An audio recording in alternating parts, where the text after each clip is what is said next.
Houston Real Estate Radio starts right now.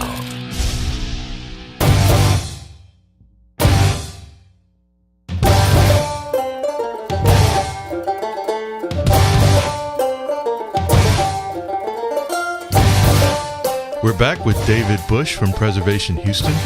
David, before the break, we were talking about the Macy's Old Foley's department store that unfortunately is now set to be demolished. Right. That's one of the Art Deco buildings that you have in the book that you co-wrote, Deco Houston, or Houston Deco. Houston Deco. Yeah. Yep. It's one of the later buildings, and honestly, the book came about because we were losing so many of these buildings because they're still considered fairly new. People don't necessarily look at them as historic, so we were trying to document them. And unfortunately, a lot of the buildings that are in the book are already gone. Yeah, it's sad. I think the Shamrock Hotel was one of them. Yeah. Anybody who's lived in Houston for any bit of time has seen a lot of the landmarks go. But there's been a lot of them saved, like the Rice Hotel, for example. Yeah. How was it that some make it and some don't? A lot of it has to do with the owners. A lot of it has to do with public sentiment. I mean, people really cared about the Rice Hotel. They really cared about the Shamrock, too. They still talk about it. But there was a lot of focus on downtown at the time that the Rice was possibly coming down.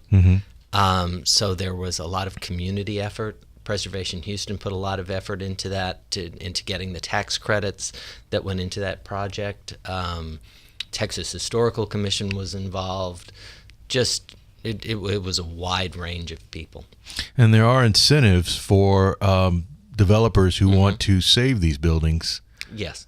And that, for homeowners, there are the local tax incentives. For developers, however, if you're doing a commercial project, there are federal tax incentives, which are much more substantial for renovating buildings that are listed on the National Register of Historic Places, like the Rice Hotel, and are being redeveloped for commercial purposes.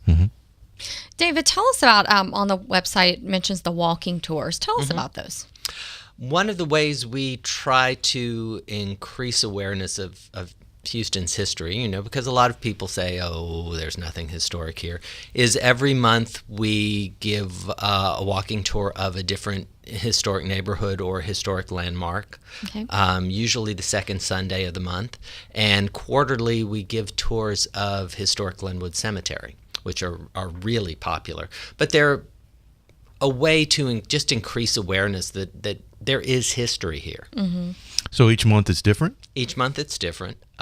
This month is Founders. We're sort of in a cemetery section right now. This month is Founders Cemetery, which is the old city cemetery, which was founded in 1840.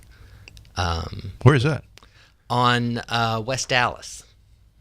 It's really in Freedmanstown. Ah, yes, I know where that is. Yeah. But it's got people buried from the Battle of San Jacinto, and one of the Allen brothers is there. So that's interesting. Yeah. And the Good Brick Awards. Tell us about those. They recognize excellence in historic preservation and are given to commercial projects, residential projects. We've been presenting them for 34 years now, and it's really grown. There was a time when maybe one award would be given a year, and now it's generally we get about 36 entries, and about half of them are usually good. And y'all just recently had the awards, right? At the end of February, beginning of March, we presented the 2013 awards. How many winners this year? 15 this year. And again, a good mix. It's funny. It varies from year to year. Some years are very heavily commercial, some very heavily residential. This year we had a good mix of residential and commercial. An old fire station that's now being used as an office building, even though it's still got its old fire poles in it. And people think, oh, it's got to be it's going to have to be a big River Oaks house. And although we do give awards to River Oaks houses, a lot of them are smaller. This year's winners include a nice little Victorian bungalow that has also been actually converted for commercial use, but they did a really good job of maintaining the character of the house. Mm-hmm. So it's a wide range of projects.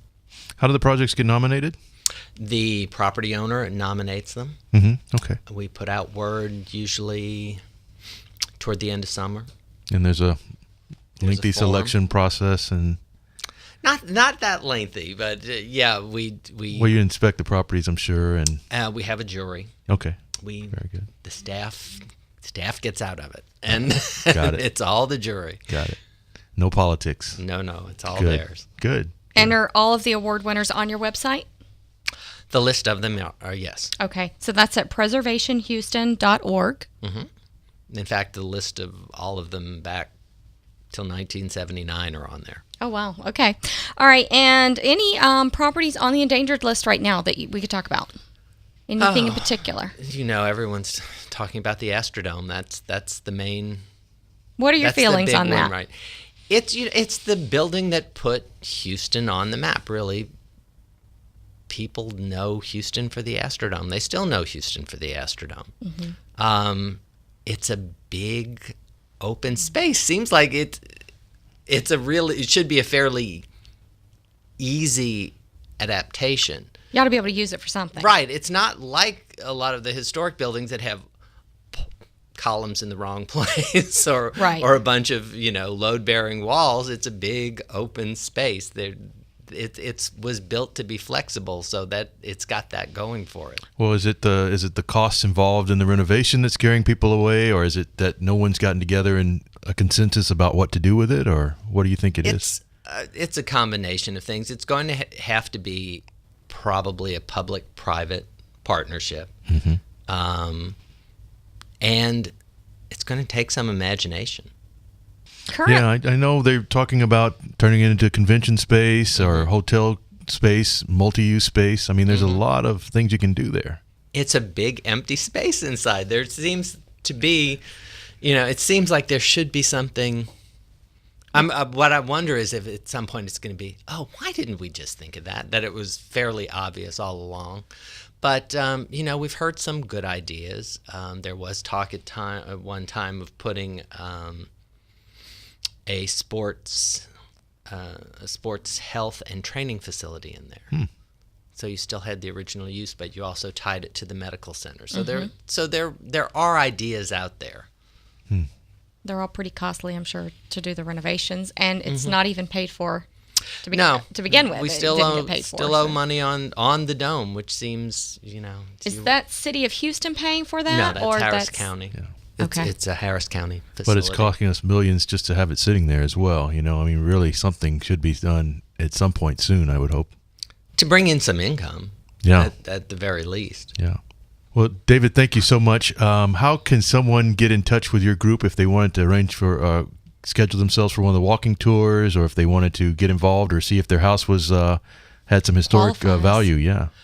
For walking tours in any of our programs, they can just visit the website, and that'll have the times and the dates and where you show up. Reservations aren't required. If you want to find out about... Those are free? No. They're not free? No, they're not. Okay. $10 for adults. Okay. And if you wanted to information about your neighborhood or your house, you can call us at 713-510-3990, and that's all on the website as well. And your book is still in print. Still in print. Houston Deco. It's still out there. Mm-hmm. It's a great book, and a lot of people, like I said, if you've lived here any length of time, you'll recognize some of those buildings, and you'll some of them are still around, and some of them aren't. Yep. All right, David Bush with Preservation Houston's been joining us this half hour. We hope that you'll stick around. We'll be right back after a commercial break here on Houston Real Estate Radio.